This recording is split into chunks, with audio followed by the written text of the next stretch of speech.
What did Jesus do with people whose humanity had been denied? He would have taken that hand.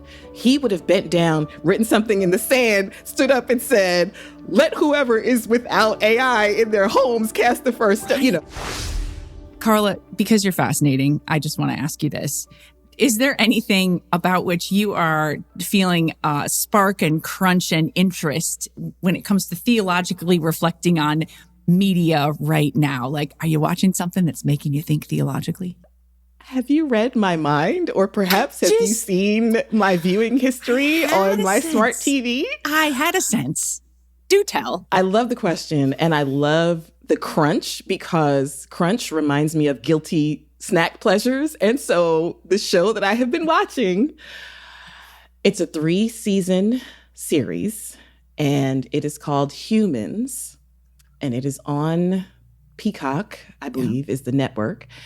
And it is about the relationship between humans and AI. And so you have the option you can buy this AI being, not at all like Rosie from the Jetsons. It's the person, you can pick your person to look however you want them to look. But the question is, do they have feelings? And the trick is, of course, in the show, there are some that have a glitch that allows them to have feelings.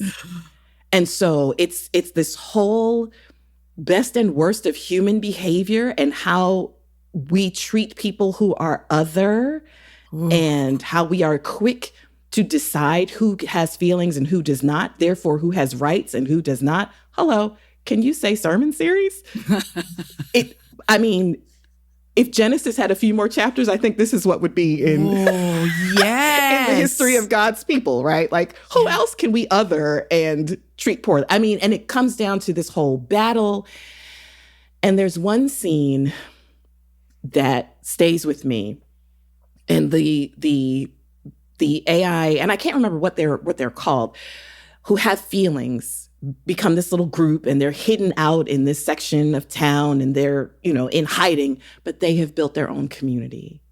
And even in community, they're disagreeing about, should we be peaceful or should we go to war? And the leader says, we will always extend our hands to them. And then there's what if that's dangerous? What if they hurt us?